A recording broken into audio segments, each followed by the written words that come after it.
بسم اللہ الرحمن الرحیم۔ السلام علیکم۔ شہمات بھائی نایاب جیلانی۔ وہ صرف آپ اکیلے کی مہمان نہیں ہے فاتح، وہ ہم سب کے مہمان ہیں۔ اسے انٹرٹین فائز اور فرید بھی کر سکتے ہیں۔ اس کا لہجہ بلا کا سلگتا ہوا تھا۔ فاتح جیسے تھم سا گیا۔ وہ کہاں تک خفا تھی، کہاں تک تپی ہوئی تھی، اسے کہاں تک غصہ تھا۔ فاتح کو پوچھنے کی ضرورت نہیں تھی، اسے سب سمجھ آ رہا تھا، لیکن وہ کیا کرتا کیونکہ وہ بے مروت نہیں تھا۔ ستاروں بھرے آسمان تلے نئی دلہن کو ودا کر کے لے آیا گیا تھا۔ آج فواد بھائی کی بارات تھی، خوب گہما گہمی اور رونق لگی تھی۔ پورا فنکشن بہت انجوائے کیا تھا۔ واپسی پہ سب لوگ تھک ٹوٹ کر نڈھال ہو گئے تھے۔ پھر بھی فائق اور فرید نے لاؤنج میں محفل لگا لی تھی۔ فاتح آج کھینچا کھینچا سا تھا، لیکن جب محفل عروج پہ تھی تب ماہ مبین اسے نہ پا کر ان مراسیوں کے ٹولے سے بچتی بچاتی اسے ڈھونڈتی ٹیرس پہ آ گئی تھی۔ وہ ستاروں بھرے آسمان تلے کھڑا تھا، عجیب سوچوں میں گھرا ہوا۔ وہ اکھڑی اکھڑی فجر کے رویے کو سوچ رہا تھا۔ اس کا رویہ بجا تھا یا وہ فاتح پہ خفگی کا بار لاد کر زیادتی کر رہی تھی؟ کیا اس کا رویہ ماہ مبین سے بہت بے تکلفانہ تھا جو فجر کو کھل رہا تھا، یا وہ محض اپنی سلگن نکال رہی تھی؟ پھر ماہ مبین سے جلاپا کیوں؟ وہ تو اس قدر نائس تھی، چولی فرینکلی ہنس مکھ آہٹ پا کر فاتح کو گردن موڑنا پڑی تھی۔ اپنے پہلو میں ماہ مبین کو دیکھ کر وہ چونک گیا تھا۔ ماہ مبین ریلنگ پر ہاتھ رکھے اپنے پورشن کو دیکھ رہی تھی۔ اس کا پورا پورشن چمک رہا تھا۔ اس وقت ساری لائٹس آن تھی، جالیوں میں سے اندر کا منظر روشن تھا۔ ہم مہمان بلائے جان بھرنے سے پہلے اپنے پورشن میں شفٹ ہو جائیں گے۔ وہ مسکرا کر فاتح کی طرف دیکھ رہی تھی۔ فاتح کو جھٹکا لگا، کہیں فجر نے ماہ مبین سے کوئی بات تو نہیں کر دی تھی؟ اسے ایک دم فجر پہ غصہ آ گیا۔ یہ پہلی بدگمانی کی گرد تھی، یہ پہلی بدگمانی کی ضرب تھی۔ فاتح کے دل میں گرا سی پڑی۔ یہ تمہارا اپنا گھر ہے ماہ مبین، تم خود کو مہمان کیوں سمجھتی ہو؟ اب کہ وہ کچھ خفگی سے بولا۔ یہ تو تمہاری محبت ہے۔ وہ مسکرا دی۔ محبت تسلیم کرتی ہو؟ اس کے تنے اعصاب کچھ ڈھیلے پڑے تھے۔ محبت کے ذکر پہ اسے فجر کا خیال آ گیا۔ محبت کو کون تسلیم نہیں کرتا؟ ماہ مبین نے الٹا سوال داغ دیا۔ تمہارے نزدیک محبت کیا ہے؟ وہ ایسے ہی برائے بات پوچھنے لگا، شاید اس جیسی لاپرواہ لڑکی کی رائے معلوم کرنا چاہتا تھا۔ محبت؟ ماہ مبین لمحے بھر کے لیے سوچ میں ڈوب گئی تھی۔ میرے لیے محبت ایک ایسے احساس کا نام ہے جو اچانک دل پہ وارد ہوتی ہے اور ہر چیز کو تہ و بالا کر دیتی ہے۔ وہ ایک خواب آگی لہجے میں کہہ رہی تھی۔ فاتح ذرا دیر کے لیے چونک سا گیا، پھر اس کی فطری شرارت اود کر آئی۔ یعنی تم محبت کو بھونجال کہہ رہی ہو؟ اس کی آنکھوں میں ڈھیروں مسکراہٹ بھر گئی تھی۔ ماہ مبین جو کسی احساس تلے گمسم تھی، لمحے بھر کے لیے بھونچکی رہ گئی۔ پھر اس نے فاتح کو گھور کر دیکھا تھا۔ حد ہے فاتح، محبت جیسے نرم اور نازک احساس کو بھونچال کا نام دے رہے ہو؟ اچھا پھر تم بتاؤ۔ وہ معصوم بنا۔ ماہ مبین کچھ دیر سوچتی رہی، پھر آنکھیں موند کر ایک جذب سے بولی، محبت دریا کی شفاف لہروں میں طغیانی کا نام ہے جو سر چڑھ کے بولتی ہے۔ یعنی تمہارے نزدیک محبت سونامی سے ملتی جلتی کوئی چیز ہے؟ وہ اتنی سنجیدگی سے کہہ رہا تھا کہ پہلے تو ماہ مبین سمجھی ہی نہیں تھی، پھر اس کے چہرے پر چھائی شرارت دیکھ کر اس کا موڈ آف ہو گیا۔ فاتح بہت پٹو گے مجھ سے؟ اسے بری طرح تپ چڑھ گئی تھی۔ دیکھو میں تمہارا موڈ ٹھیک کرنا چاہ رہا تھا۔ فاتح نے اس کی خفگی مٹانا چاہی تھی۔ موڈ تمہارا خراب تھا، میرا نہیں۔ میں تمہارا موڈ ٹھیک کرنے آئی تھی، اس نے جتلا کر کہا۔ ہیں واقعی اس کی دلچسپی بڑھی تھی، یعنی مبین کو اس کی کمی محسوس ہوئی تھی، اور جسے کمی محسوس ہونی چاہیے تھی اسے پرواہ بھی نہیں تھی۔ اس کے دل پہ بوجھ سا آیا۔ ہاں میں تمہیں نیچے دیکھ رہی تھی، تم وہاں بھی نہیں تھے۔ جانے محفل جب محفل میں نہ ہو تو محفلوں کے رنگ پھیکے پڑ جاتے ہیں۔ اس کے انداز میں محسوس کیا جانے والا ایک دل نشین احساس تھا۔ ذرا نوازی ہے جناب کی، وہ کوورنش بجا لایا تھا۔ ویسے جب ہم چلے جائیں گے تو تم ہمیں مس کرو گے؟ اس نے لہجے کو حت المقدور سرسری بنا کر پوچھا تھا۔ ریلنگ سے نیچے جھانکتا فاتح کچھ چونک سا گیا۔ نیچے صحن میں فجر کاکے سے اکا دکا چیزیں، کرسیاں اور قالینیں وغیرہ سمیٹوا رہی تھی۔ کیا اس نے ان دونوں کو ٹیرس پہ دیکھا تھا؟ تم لوگ کون سا 7 سمندر پار جاؤ گے، یہیں برابر میں تو آنا ہے۔ اس نے فجر سے نگاہ ہٹا کر ماہ مبین کی طرف دیکھا تھا۔ وہ فاتح پہ ہی نگاہ جما کے کھڑی تھی۔ اسی پل فجر نے بھی نظر اٹھا کر اوپر کی طرف دیکھا تھا۔ اس کی آنکھوں میں ایک لہر سی اٹھی تھی۔ تاریک رات کا ایک سایہ اس کے چہرے پر لہرا گیا تھا۔ جانے ماہ مبین کیا سننا چاہتی تھی، ایک دم چپ سی کر گئی تھی۔ اوائل گرما کی ایک ٹھنڈی اور خوشگوار شام میں ولیمہ بھی ہو گیا۔ ولیمے والے دن بھی ماہ مبین پورے فنکشن پر چھائی رہی تھی۔ اس کی پرسنالٹی میں ایک مقناطیسی سحر تھا جو لوگوں کو مقناطیس کی طرح اپنی طرف کھینچتا تھا۔ پورے فنکشن میں ماہ مبین ہر ایک کی پرشوق نگاہ کا مرکز بنی رہی تھی۔ کچھ اسے خود کو نمایاں کرنے کے سارے راز، سارے طریقوں کا پتہ تھا۔ فنکشن میں وہ حت المقدور فاتح کے ساتھ ساتھ رہی تھی۔ اس کی ماما کا ایک قول تھا کہ اپنی ذات کے لیے، اپنی راحت اور خوشی کے لیے کوشش کرنا گناہ نہیں۔ سو ماہ مبین اپنے دل کی راحت اور چین کے لیے خود بخود سدباب کرنے میں کوئی قباحت محسوس نہیں کرتی تھی۔ پھر یوں ہوا کہ ایک گمنام سا تعلق بہت سی نگاہوں میں آ کر معنی خیز بن گیا۔ پورے خاندان میں دبی دبی باتیں ہونے لگی تھی۔ ماہ مبین اور فاتح کے تعلق پہ لوگوں نے زبان خلق والی مثال کو ثابت کر دیا تھا۔ چونکہ فاتح کا قیام گھر میں تھوڑا عرصہ ہوتا تھا تو اس تک کم ہی کم باتیں پہنچتی تھیں۔ جس دن شادی کے ہنگامے سرد ہونے کے بعد فاتح نے واپسی کا ارادہ کیا، یہ اسی دن کی بات تھی۔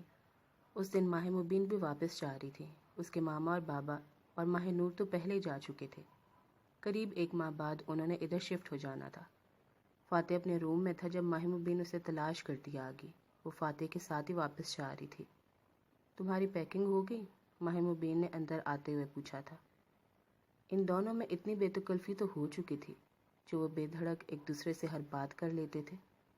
میری تیاری کا فجر کو پتہ ہوگا، بیگ وہی تیار کرتی ہے، یقیناً اس نے کر دیا ہوگا، فاتح نے مسکرا کر جواب دیا۔ تم اپنے ہاتھ بھی ہلا لیا کرو، وہ صوفے پہ بیٹھتے ہوئے ڈپٹ کر بولی۔ اس کی کیا ضرورت ہے جب ہاتھ ہلانے والی موجود ہے؟ اس کا اشارہ فجر کی طرف تھا۔ فجر تمہاری بری میں تمہارے ساتھ جائے گی؟ ماہ مبین نے ناک چڑھا کر کہا۔ کیا پتہ ایسا ہی ہو، فجر بری سمیت آ جائے۔ اس کی آنکھوں میں شرارت تھی۔ ماہ مبین نے اسے مذاق ہی سمجھا تھا۔ بھلا کہاں فجر اور کہاں فاتح؟ وہ ایک گھریلو حسابی کتابی لڑکی تھی جسے صبح کے ناشتے سے لے کر رات کے کھانے تک سب کی فکر ہوتی۔ فاتح چاول نہیں کھاتا، فرید دال نہیں کھاتا، فائز سبزی نہیں کھاتا، فراز روٹی نہیں کھاتا۔ سب کے لیے الگ الگ مینو ترتیب دینے والی فجر بھلا فاتح جیسے گلیمر بندے کے ساتھ چل سکتی تھی؟ وہ جسے کچن سے فرصت نہیں تھی۔ وہ اپنے تمام خیالات کو جھٹک کر فاتح کی طرف متوجہ ہوئی۔ ہمیں کب تک نکلنا ہے؟ اس نے احتیاطاً پوچھ لیا تھا۔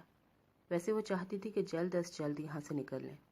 ابھی وہ کچن کی طرف سے ہو کر آ ہی رہی تھی جب اس کا فجر سے سامنا ہوا تھا۔ وہ آنکھیں مسلتی شاید رو رہی تھی۔ جانے کیوں؟ ماہ مبین بھی رک گئی۔ ہم لوگ جا رہے ہیں فجر، اس کا انداز اطلاع دینے والا تھا۔ ہم لوگوں سے مراد فاتح اور وہ خود تھی۔ فجر کے اندر پھانس سے اتر گئی تھی۔ مجھے پتہ ہے، اس کی آواز بھی بھرا رہی تھی، اور ماہ مبین جانتی تھی فجر بامشکل خود پر قابو پا کر کھڑی ہے، پھر بھی جان بوجھ کر اسے بولنے پہ اکسا رہی تھی۔ جانے اسے کیا کھوجنا تھا اور فجر کے منہ سے کیا سننا تھا؟ میرا دل تو چاہتا ہے کہ میں ہمیشہ کے لیے یہاں رہ جاؤں۔ ماہ مبین کا انداز حسرت زدہ تھا۔ تو رہ جائیں، فجر نے جانے کس دل سے کہا تھا۔ انشاءاللہ، ماہ مبین ہلکا سے مسکرا دی۔ میں اس گھر میں واپس آؤں گی، آفٹر آل میرے تایا کا گھر ہے۔ جانے فجر پہ کیا جتلانا مقصود تھا، وہ کچھ سمجھ نہیں سکتی تھی۔ اچھا فجر، اب چلتی ہوں میں۔ دیکھو فاتح کے میسیجز پہ میسیجز آ رہے ہیں۔ آئی تھنک وہ اپنے روم میں اور مجھے بلا رہے ہیں۔ میں بھی بور ہو رہا ہوں۔ اس نے موبائل کی طرف توجہ دلا کر بڑے محسوس کرنے والے انداز میں کہا تھا، کیونکہ فجر نے جھٹکا کھا کر اس کی طرف دیکھا تھا، گویا اسے ماہ مبین کی بات پر یقین ہی نہ آیا ہو۔ جبکہ ماہ مبین ایک دم بے نیاز بن گئی تھی۔ جب وہ فاتح کی تلاش میں اس کے روم کی طرف جا رہی تھی تب بھی وہ جانتی تھی کہ فجر کی بے یقین نگاہیں اس کی پشت پہ جمی ہیں اور ان حیرت سے کھلی آنکھوں میں بے انتہا نمی بھی ہوگی۔ اب ماہ مبین اس پر ترس کھا کر اپنی ناؤ کیسے ڈبو ڈالتی، اپنے دل کی خوشی کو برباد کیسے کر لیتی؟ فجر کو صبر کرنا چاہیے تھا، صبر سے کام لینا چاہیے تھا، کیونکہ ہر اچھی چیز قسمت میں نہیں بھی ہوتی۔ اور اس وقت وہ فاتح کے روم میں بڑی شان سے کھڑی تھی۔ ہم بس نکلتے ہیں مبین، تم امی وغیرہ سے مل لو، کاکا تمہارا سامان ڈگی میں رکھ آیا ہے۔ فاتح بھی اپنی جگہ سے عجلت میں اٹھا تھا اور پھر باہر نکل گیا۔ کوریڈور میں فجر کھڑی تھی، 2 سوٹ کیس اور ایک ہینڈ کیری کو باہر بھجوا رہی تھی۔ شاید یہ ہینڈ کیری فاتح کی تھی۔ ماہ مبین اس کے قریب سے گزر کر تائی کے کمرے کی طرف بھڑکی تھی۔ تائی نے مسکرا کر اسے خوش آمدید کہا تھا، پھر وہ ارد گرد پھیلائے کپڑوں کی طرف اشارہ کر کے بولی، جو سوٹ تمہیں پسند ہے لے لو، اور یہ رنگ تمہارے لیے فجر کو بھی دی ہے فواد کی طرف سے۔ اس کی بہنیں تو تم دونوں ہو۔ انہوں نے کمال محبت سے ماہ مبین کو سونے کی رنگ پہنائی تو وہ بے انتہا خوش ہو گئی تھی۔ فواد بھائی اور رضا بھابھی جانے کب آئیں گے؟ ان سے ملاقات نہیں ہو سکے گی، اور تھینک یو تائی امی۔ اس نے تائی کے گلے میں باہیں ڈال کر لاڈ سے کہا تھا۔ تھینک یو کیوں؟ یہ تمہارا حق ہے۔ انہوں نے ماہ مبین کو کندھے پر پیا کیا۔ اب تم جلدی سے یہاں آ جاؤ، میرا تو جانے کو دل ہی نہیں کر رہا، اس نے ٹھنک کر اہمیت لینے کی غرض سے جتلایا تھا۔ تو نہ جاؤ بیٹا، سجیلا اور علیم بھی تو آنے والے ہیں۔ میرا اپنے پورشن میں نہیں آپ کے گھر میں رہنے کو دل کرتا ہے، اس نے اپنے دل میں دبی خواہش کو ظاہر کر دیا تھا۔ تائی امی لمحے بھر کے لیے چونکی تھی، پھر بھی ساختہ مسکرا دی۔ کیوں نہیں، تمہارا اپنا گھر ہے، تم بالکل نہ جاؤ، میں علیم اور سجیلا سے بات کر لیتی ہوں، انہوں نے ساتھ ساتھ لگا کر نرمی سے کہا تو ماہ مبین کے اندر خوشی کی لہر دوڑ گئی تھی۔ سامنے درختوں پر رنگے اشباب پھیل رہے تھے، عنبر کی سیاہی کا عکس ماحول پہ بچھایا ہوا دکھائی دیتا تھا، فضا بھی معطر تھی، عطر آگی کا احساس نتنوں سے ٹکراتا تھا۔ وہ عنوان زندگی کو سوچتی، بہت دل برداشتہ تھی، یوں لگتا تھا عمر بھر کی پونجی لٹنے کے قریب ہے، یا کوئی انچھوا خواب مٹھی سے پھسلنے اور ہاتھ سے گرنے کے قریب ہے۔ مان دل میں اٹھتی ٹیسوں کو کسی کے قدموں کی آہٹ نے اندر ہی اندر دبا دیا تھا۔ فجر نے مڑ کر دیکھا، وہ دشمن جہاں سامنے ہی استادہ تھا۔ وہ آنکھوں میں تیرتی نمی کو چھپانے کے لیے سر کو جھکا گئی تھی، اس کے ساتھ ہی وہ نپے تلے قدم اٹھاتا اس کے سامنے آ گیا، کیونکہ فجر کو آنسو پی لینے کے بعد سر اٹھا کر اسے دیکھنا ہی پڑا تھا۔ میں تمہارے اس اکھڑے رویے سے کیا نتیجہ اخذ کروں؟ کچھ دیر بعد اسے فاتح کی آواز سنائی دی تھی۔ یقیناً وہ جلدی میں تھا، اسی لیے بغیر تمہید کے مطلب کی بات پر آ گیا تھا۔ ویسے بھی وہ لمبی بحث میں نہیں پڑتا تھا۔ فجر اس کے لہجے کی سختی پر لمحے بھر کے لیے بھونچکی رہ گئی تھی، یعنی یہاں تو الٹے چور والی مثال صادق آ گئی تھی۔ وہ حیران ہوتی ہوتی غصے میں آ گئی۔ اگر یہی سوال میں آپ سے کروں؟ اس کا چہرہ بلا کا سرخ ہو گیا تھا۔ تو کر سکتی ہوں، میں جواب دے دوں گا۔ فاتح کا اعتماد قابل دید تھا۔ جو میری آنکھیں دیکھ رہی ہیں اسے میں کیا سمجھوں؟ فجر کے لہجے میں کیا کچھ نہیں تھا، غصہ، اہانت، اپنے نظر انداز کیے جانے کا دکھ۔ تمہاری آنکھیں کیا دیکھ رہی ہیں؟ فاتح نے بھی تیوری چڑھا کر پوچھا تھا۔ شاید آپ نے کان بند کر رکھے ہیں، ہر ایک کی زبان پر سوال، لوگ باتیں بنا رہے ہیں، آپ اور مبین۔ شدت ضبط کے باوجود فجر کا اختیار خود پہ نہیں رہا تھا، آنکھوں سے آنسوں کی جھری لگ گئی تھی۔ اس کے آنسو دیکھ کر فاتح بری طرح جھنجھلا گیا تھا۔ یہ رونا تو بند کرو۔ اب رونے پہ بھی اعتراض ہے آپ کو؟ آگے تو جا کر نہ جانے کس کس بات پر اعتراض ہوگا۔ فجر بھی پھٹ پڑی تھی۔ تم انتہائی احمق ہو، وہ غصے میں بولا۔ اب یہی کہیں گے؟ ماہ مبین نظر آ گئی ہے، اس کے سامنے جاہل احمق بدھو ہی تو نظر آؤں گی میں۔ فضول بکواس نہیں ہوگی فجر، اپنی اور میری بات کرو، باقی چھوڑو۔ اس کے ساتھ اس کا لہجہ نرم ہو گیا تھا۔ اپنی اور آپ کی کیا بات کروں، بیچ میں جب آپ اور لوگوں کو کھڑا کر لیں گے؟ فجر کا لہجہ بھی دھیما پڑ گیا تھا۔ غلط بات نہیں چلے گی فجر، میں نے کہا نا، جو تم سوچ رہی ہو ایسا کچھ بھی نہیں ہے۔ میرے لیے جو تم ہو اور کوئی نہیں ہے، کیا سٹیمپ پیپر پر لکھ کر دوں؟ فاتح کے لہجے میں نرماہٹ بھر گئی تھی، اسے اپنی غلطی بھی سمجھ آ گئی تھی۔ فجر کی ناراضگی بجا تھی، اس نے واقعی فجر کو بہت نظر انداز کیا تھا، لیکن دانستہ ہرگز بھی نہیں تھا۔ کیا واقعی؟ فجر کی بدگمانی بس یہیں تک تھی۔ فاتح نے 2 میٹھے بول کیا اس کے سماعتوں میں اتارے، وہ پچھلی ہر بات بھول گئی تھی۔ فجر اس کی محبت میں ایسی ہی دیوانی تھی۔ فاتح کو بھی احساس ہو رہا تھا ماہ مبین کی میزبانی کے چکر میں اس نے فجر کے ساتھ زیادتی کی تھی۔ اس کا معصوم دل کس قدر دکھا ہوگا، لیکن ایک لحاظ سے وہ فجر کو جتانا چاہتا تھا کہ اسے دوسروں کو دیکھ کر خود سے تبدیلی لانی چاہیے، اپنی پرسنالٹی کو گروم کرنا چاہیے، گھر کی باؤنڈری وال سے باہر نکلنا چاہیے۔ فجر کسی سے کم نہیں تھی، فاتح اسے سمجھاتا تو وہ سمجھ جاتی، لیکن یہاں بھی فاتح کی غلطی تھی۔ وہ ہر بات اس سے کرتا تھا، لیکن یہ بات نہیں کرتا تھا، کیونکہ اس کے اندر کا روایتی مرد فجر کو بس اپنی نگاہ کے حصار میں رکھنا چاہتا تھا، اپنے دل اور گھر کی باؤنڈری وال کے اندر دیکھنا چاہتا تھا، اور اس میں کچھ برا تھا؟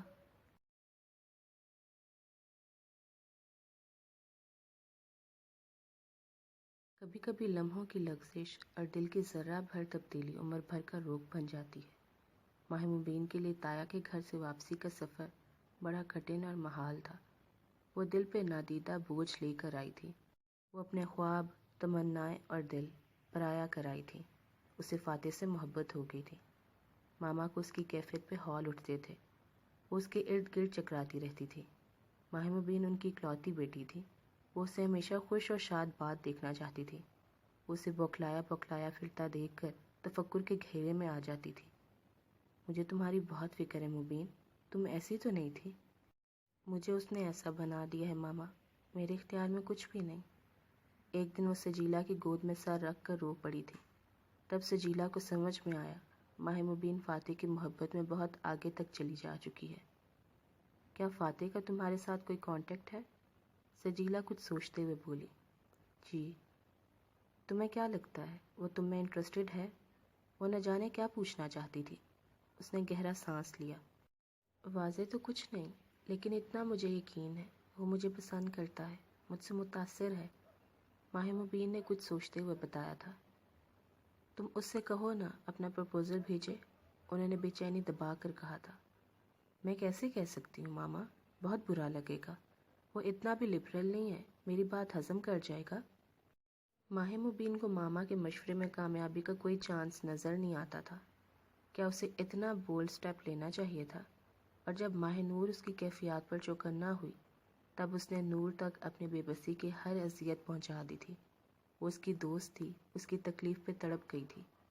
تاہم ماہ مبین کے جذبات کو دیکھ کر اس کی سوچوں کے کئی ابواب کھل گئے تھے۔ وہ اس گھر میں چند دنوں پہ محیط قیام کے بعد اتنا اندازہ تو کر چکی تھی کہ باقاعدہ طور پر نہ صحیح، پھر بھی فجر اور فاتح کے درمیان کوئی رشتہ ضرور ہے۔ گھر کے ملازم کاکے کی زبانی بھی ماہ نور کو ان دونوں کے غائبانہ رشتے کا پتہ چلا تھا۔ فاتح پائی جان اور فجر باجی کی شادی ہوگی، وڈی آپا جی نے ان کا بچپن میں رشتہ پکا کر دیا تھا جی۔ کاکا اتنا زبان دراز نہ ہوتا تو انہیں اس حقیقت کا پتہ بھی نہ چلتا۔ پھر فجر کی اس گھر میں بہت مضبوط حیثیت تھی، کہیں بھی فجر کی حیثیت کو چیلنج نہیں کیا جا سکتا تھا۔ ماہ نور کو نہیں لگتا تھا ماہ مبین کی تائی فجر پہ ماہ مبین کو فوقیت دیتی۔ وہ فجر سے بہت محبت کرتی تھی اور فجر کی جگہ مبین نہیں لے سکتی تھی۔ ماہ مبین کو ایک ہی صورت میں من کی مراد مل سکتی تھی، جب وہ فاتح کے دل تک رسائی حاصل کر لیتی اور فاتح کو فجر سے بدگمان کرتی۔ کو ماہ مبین مانتی یا نہ مانتی، ماہ نور نے خود محسوس کیا تھا۔ فاتح کے دل میں فجر کے لیے سافٹ کارنر موجود تھا، اور اس وقت وہ ماہ مبین کو یہی بات سمجھا رہی تھی۔ مبین، تم نے غلط جگہ دل اٹکایا ہے، اس گھر میں تمہیں کوئی اور نہیں ملا تھا؟ وہ خاص خفگی سے اسے گھرک رہی تھی۔ کوئی اور یعنی فائز، کیپٹن فائز تھا تو صحیح، اس نے چمک کر کہا تو نور بے ساختہ نظریں چرا گئی۔ فائق بھی تو تھا، اتنا پیارا اور ہنسمکھ۔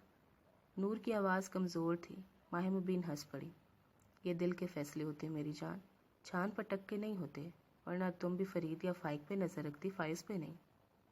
جو فائز ہے وہ تو کوئی بھی نہیں، نور نے زیر لب بڑبڑا کر کہا، وہ جیسے لاجواب ہو گئی تھی۔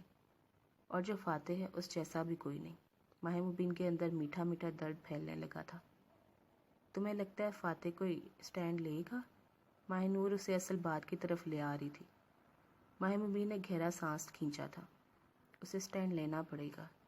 ماہ مبین کے لہجے میں کچھ تو ایسا تھا جو اسے ٹھٹکا تھا۔ وہ بغور اس کا چہرہ دیکھ رہی تھی۔ وہاں پر ایک عزم تھا، کچھ کر دکھانے کی لگن تھی۔ نور کو عجب سا ڈر لگا۔ اسے ماہ مبین کے ارادوں سے خوف آیا تھا۔ فاتح مان جائے گا؟ کیا اس کی ماں بھی مان جائے گی؟ وہ بھی اس صورت میں جب فجر اس کی منگیتر ہے، بچپن کی منگیتر۔ نور کے اگلے سوال نے لمحے بھر کے لیے ماہ مبین کو بھونچکا کر دیا تھا، لیکن یہ کیفیت لمحاتی تھی۔ کچھ ہی دیر بعد وہ اس دھچکے سے سنبھل گئی تھی۔ بچپن کے رشتوں کی کوئی اہمیت نہیں ہوتی، یہ توڑے بھی جا سکتے ہیں۔ وہ صفاقی کی حد تک پورے اعتماد تھی۔ یہ برسات کے دن تھے، انتہائی گیلے گیلے، حبس زدہ۔ بارش کے بعد کچھ ہی دیر تک موسم خوشگوار رہتا، پھر زمین حبس اور حدت چھوڑ دیتی تھی، ہوا بند ہو جاتی اور گرمی کا زور بڑھنے لگتا تھا۔ اس چھوٹے سے شہر میں لائٹ بھی بہت جا رہی تھی اور ایکٹیویٹیز بھی نہ ہونے کے برابر تھی۔ نہ کلب تھا، نہ جم، نہ کوئی اور تفریح۔ اس کے باوجود ماہ مبین بہت خوش اور مگن تھی۔ قریب 3 ہفتے پہلے وہ لوگ اپنے گھر میں شفٹ ہو گئے تھے۔ بابا کو تو یہاں بہت مصروفیات مل گئی تھی۔ کیا وہ تایا کے ساتھ دوستوں میں نکل جاتے تھے؟ ماما کی مقامی کالج میں ٹرانسفر ہو چکی تھی، وہ اپنے کالج میں بزی رہتی تھی۔ نور ان دنوں اپنے انکل کے پاس گئی تھی، سو ماہ مبین اکیلے پن کو انجوائے کر رہی تھی۔ گو کہ اس انجوائمنٹ میں کبھی کبھی بوریت کا عنصر بھی آ جاتا تھا، لیکن ایک احساس اسے کبھی بھی مایوس نہ ہونے دیتا تھا، اور وہ احساس تھا فاتح کی واپسی کا احساس۔ وہ دن میں کئی گھنٹے اس سے فون پہ ان ٹچ رہتی تھی، زیادہ تر وہی میسیجز کرتی تھی۔ وہ جتنا بھی مصروف ہوتا رپلائی ضرور کرتا تھا، اور یہ اس کے لیے اعزاز تھا۔ اس کا التفات ماہ مبین کے لیے حفت اقلیم کی دولت تھا۔ اس دن ماہ مبین بہت خوبصورت سا ڈریس پہن کر برابر والے گھر آئی تھی۔ اس کا اکثر وقت یہیں گزرتا تھا، یوں فجر سے بھی نہ چاہتے ہوئے گپ شپ رہتی۔ جب وہ تایا کی طرف آئی، اس وقت گھر میں کوئی بھی نہیں تھا۔ فجر کچن میں مصروف تھی، دوپہر کا وقت تھا، سو وہ لنچ تیار کر رہی تھی۔ ماہ مبین کو دیکھ کر فجر کچھ سنجیدہ ہوگی۔ اتنے گرم اور پرحدت ماحول میں ماہ مبین کس قدر تر و تازہ گلاب کا عکس لگ رہی تھی، انتہائی فریش اور کھلی کھلی، اوپر سے نت نئے کٹنگ کے سٹائلز، انتہائی مہنگے اور دیدہ زیب لباس، اوپر سے پہننے اوڑھنے کا سلیقہ تھا۔ وہ اتنی خوبصورت نہیں تھی، مگر لگتی بہت خوبصورت تھی۔ پورے منظر میں رنگ بھر دیتی تھی، پورے منظر پر چھا جاتی تھی۔ فجر کو اپنا آپ اس کے سامنے بہت ہی میلا لگتا تھا، خاصاً بدبودار۔ ایک تو سخت گرمی تھی، اوپر سے پسینہ بھی آ رہا تھا۔ ماہ مبین کو کچن میں دیکھ کر فجر نے کہا، یہاں بہت گرمی ہے، آپ باہر چلے، میں ہانڈی اتار کے آتی ہوں۔ اٹس اوکے، تم بھی تو کھڑی ہو، ماہ مبین لاپرواہی سے بولی تھی۔ ٹماٹر کاٹتی فجر لمحے بھر کے لیے چپ کر گئی۔ میں تو عادی ہوں۔ اس کا انداز سادہ سا تھا۔ تو میں بھی عادی ہو جاؤں گی، وہ مسکرا دی تھی۔ اس مسکراہٹ میں کیا کچھ جتلانا مقصود تھا۔ آپ؟ فجر اتنا حیران ہوئے کہ ٹماٹر کاٹنا ہی بھول گئی تھی۔ ایکچولی تایا جان میرے بابا سے مجھے مانگنے کا ارادہ رکھتے ہیں۔ اس نے اتنی بڑی بات اتنے آرام سے کہہ دی تھی۔ یہ بھی نہیں سوچا تھا کہ اگر فجر کسی سے پوچھ لیتی، لیکن اسے یقین تھا کہ فجر میں ایسے گٹ سے نہیں ہے، نہ ہی اتنا اعتماد ہے کہ اس سے کوئی سوال جواب کر سکتی۔ واقعی؟ اب کہ اس کے ہونٹ بے آواز ہلے تھے۔ تو کیا میں جھوٹ بول رہی ہوں؟ وہ برا مان گئی تھی۔ نہیں، فجر نے نفی میں سر ہلایا تھا، لیکن اس کی حیرت کم نہیں ہو رہی تھی۔ وہ پوچھنا چاہتی تھی، اب بھی اسے اپنے کس بیٹے کے لیے مانگنا چاہ رہے تھے، لیکن ازلی جھجک کے باعث چپ رہی۔ اینی وے، اس سنڈے فاتح آ رہے ہیں نا؟ اب وہ ایک مرتبہ پھر مسکرا کر فجر کے حواس اڑا رہی تھی۔ فجر کے ہاتھ سے ٹماٹر گر گیا۔ وہ اتنا حیران ہوئی کہ اس سے اپنی حیرانگی چھپائی نہیں گئی تھی۔ آپ کو کیسے پتہ چلا؟ بہت دیر بعد اس نے سوکھے ہونٹوں پہ زبان پھیر کر پوچھا تھا۔ تب ماہ مبین جیسے اس کے عقل کو کوستی موبائل سامنے کر کے بولی، اس کا مجھ سے کانٹیکٹ ہے، اپنی دن بھر کی مصروفیات اور شیڈیول بتاتا ہے مجھے۔ ماہ مبین کے انداز میں واضح طور پر اسے جتلانا مقصود تھا۔ فجر کو زور کا جھٹکا آیا۔ یہ ممکن تھا؟ کیا یہ ممکن تھا؟ اور اپنے آنے اور جانے کی خبریں ماہ مبین کو دیتا، فجر کو کچھ نہ بتاتا، اور اتنے دنوں سے کوئی رابطہ بھی نہیں کیا تھا۔ فجر کو لگا اس کا دل جلتی ریت پر پڑا لوٹیاں لے رہا ہے، اس کے حواس گم ہو رہے ہیں۔ اینی وے چلتی ہوں، تائی جان کو بتانا میں آئی تھی، اور یہ بھی بتانا ڈنر وہ ہمارے ساتھ کریں گی۔ وہ ایک ادا سے اپنے اسٹائلش بالوں کو جھٹکتی باہر نکل گئی، جبکہ فجر کا رواں رواں سلگ رہا تھا۔ دل چاہ رہا تھا ہر چیز کو تہس نہس کر دے، یا اور کچھ نہیں تو گلا پھاڑ کر اونچی آواز میں رو لے، تاکہ دل کی ساری بھڑاس نکل جائے۔ اس کے اندر حبس بھر رہی تھی، گھٹن اس کی سانسوں کو دبا رہی تھی، آکسیجن ختم ہو رہی تھی۔ فجر جیسے مر رہی تھی۔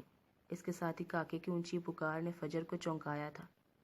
فجر باجی جلدی آئیں، کال آئی ہے، جانے جہاں راحت جہاں کی، کامرہ سے صاحب پکارتے ہیں۔ جانے فجر، ذرا رات کو پہلو سے نکل۔ کاکا نسیم فاتح کے الفاظ دہراتا لمبے لمبے دانت نکالتا مسکرا رہا تھا۔ وہ بمشکل فون تک آئی تھی۔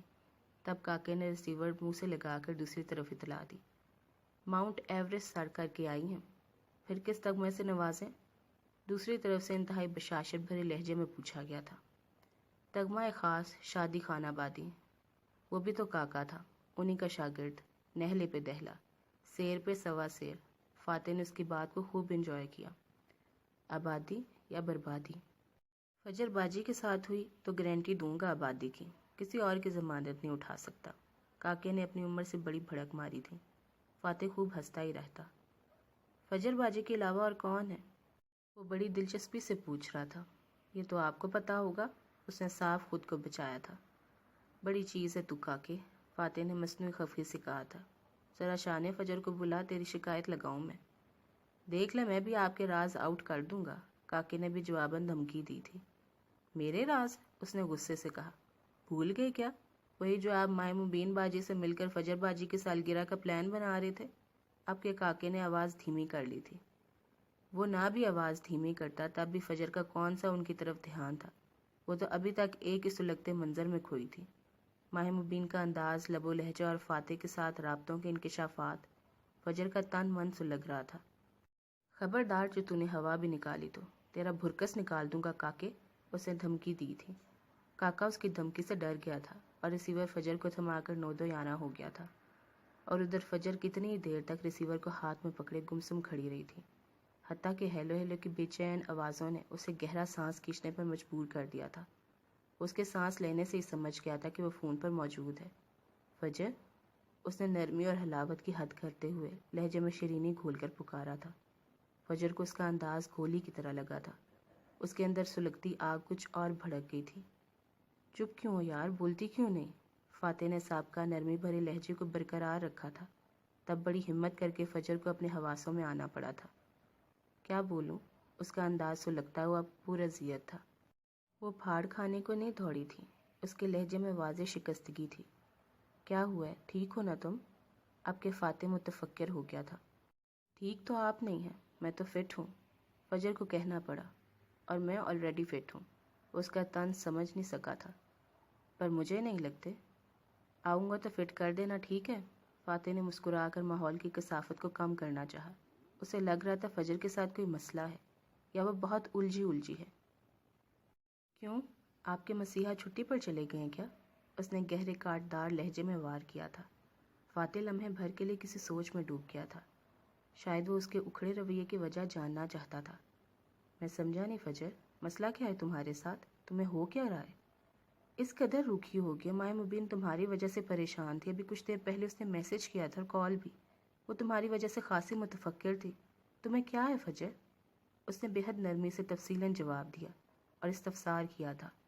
اب کہ فجر پوری کی پوری چونک گئی تھی۔ ماہ مبین نے، اس نے کیا کہا؟ اور آپ اسی سے رابطہ رکھا کریں، ہمیں تو آنے کی اطلاع بھی نہیں دیتے ہیں۔ وہ غصے سے پھٹ پڑی تھی۔ ابھی اطلاع دینے کے لیے کال کی ہے۔ فاتح نے سابقہ حلاوت برقرار رکھی تھی۔ مجھے باسی اطلاع نہیں چاہیے، وہ بھڑک کر بولی تھی۔ اسے ماہ مبین کی بات بھی یاد آئی تھی۔ فاتح سنڈے کو آ رہے، اس کا رواں رواں سلگ گیا تھا۔ اسے جیب بھر کر رونا آیا۔ تمہیں پتہ نہیں کیا ہو گیا ہے، ہر وقت گلے پڑتی رہتی ہو، تم سے اچھی تو ماہ مبین ہے، اتنی اچھی گفتگو کرتی ہے، بندہ بور ہوتا تو بھی فریش ہو جاتا ہے۔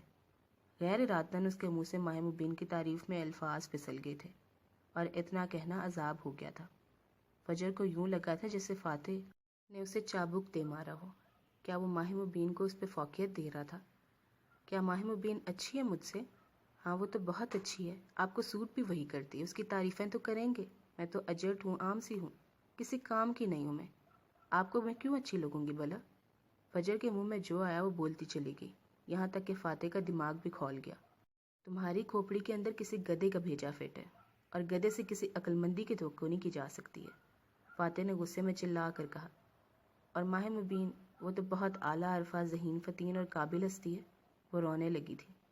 اس میں تو کوئی شک نہیں، فاتح نے جلتی پر تیل ڈالا تھا۔ ماہ مبین کا ایکیڈیمک ریکارڈ اتنا شاندار ہے کہ حد نہیں، اس کے میڈلز آپ اپنے گلے میں ڈال لیں۔ فجر نے زہر بجھے لفظ پھینکے تھے۔ کیوں نہیں، میرے لیے تو اعزاز ہوگا۔ اس نے مزید اسے جلایا تھا۔ فجر جیسے ہمیشہ کے لیے بے دم ہوگی۔ آپ بہت بدل گئے ہیں فاتح۔ فجر کی آواز بے جان تھی۔ فاتح کو آپ کے کچھ احساس ہوا، وہ اس کی شکستگی کو سمجھ گیا تھا، اس کے دل کو کچھ ہوا۔ پتہ ہے فجر، تمہارے اوپر والے میٹر کی سوئی بہت گرم ہے، اسے بدلنا ہوگا، تمہاری کھوپڑی کو آپریشن کرنا ہوگا، میں آ کے کچھ کرتا ہوں۔ اس نے سلگ کر کھٹاک سے فون بند کر دیا تھا، اور فجر وہیں فرش پہ دوزانوں بیٹھ کر دھاڑے مار مار کے رونے لگی تھی۔ لاؤنج میں نیم اندھیرا پھیلا تھا، باہر چمکتی دھوپ آنکھوں میں گھستی چبھتی تھی، اور باہر سے آنے والے فرد کو اندھیرے سے مانوس ہونے میں وقت لگتا تھا۔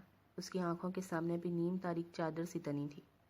کافی دیر بعد اس کی روشنی بحال ہوئی تو وہ دھپ سے صوفے پر بیٹھ گیا۔ پورا گھر سنسان تھا، ابھی تک کوئی بھی گھر میں نہیں آیا تھا، ورنہ اس کے گھر میں خاموشی کا کوئی رواج نہیں تھا۔ اس کے آخری پروف کے ایگزامز ختم ہوئے اور وہ تمام تعلیمی کارروائی سے فارغ ہو کر گھر بھاگا چلا آیا تھا۔ آنے سے پہلے اس نے اطلاع بھی نہیں دی تھی، ورنہ فرید اسے بس اسٹاپ سے لے آتا۔ اس وقت سفر کی تکان ستا رہی تھی۔ وہ فجر کی تلاش میں اٹھنے کے لیے پر تول رہا تھا جب اسے کوریڈور سے ہلکی ہلکی سسکیوں کی آواز آئی تھی۔ وہ ایک دم اپنی جگہ سے اٹھا اور کوریڈور کی طرف آیا۔ وہاں فون سٹینڈ کے قریب فجر گھٹنوں میں منہ چھپائے بیٹھی تھی۔ اس کا جسم ہولے ہولے کانپ رہا تھا، جیسے وہ رو رہی تھی۔ فین بھی آف تھا اور پسینے سے وہ شرابور تھی۔ فائق کا دل دھک سے رہ گیا۔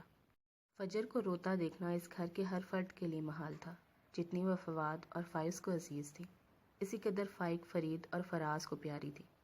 فاتح محبت میں ان سے آگے تھا، کیونکہ اس کی محبت ان سے مختلف تھی۔ فجر رو رہی ہو؟ کیا ہوا؟ بتاؤ مجھے، تم ٹھیک تو ہو نا؟ فائق؟ غیر متوقع اپنے قریب فائق کی آواز سن کر وہ لمحے بھر کے لیے ڈر سی گئی تھی۔ فائق اتنا اچانک کہاں سے آ گیا تھا؟ تم کب آئے؟ اس نے بھرائی آواز میں بمشکل سنبھل کر پوچھا تھا۔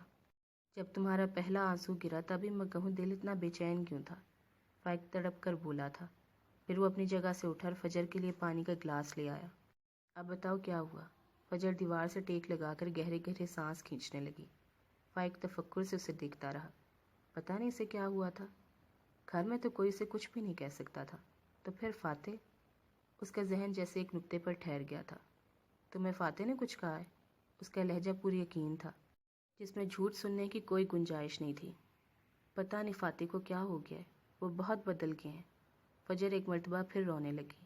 وہ اتنی مضبوط نہیں تھی، وہ اتنا بڑا بار نہیں اٹھا سکتی تھی، وہ فاتح کی بے وفائی کا صدمہ سہ نہیں سکتی تھی۔ یہ اس کی برداشت سے بہت اوپر کی بات تھی۔ اس کا دل قطرہ قطرہ پگھل رہا تھا۔ وہ متفکر سا سوچتا رہا۔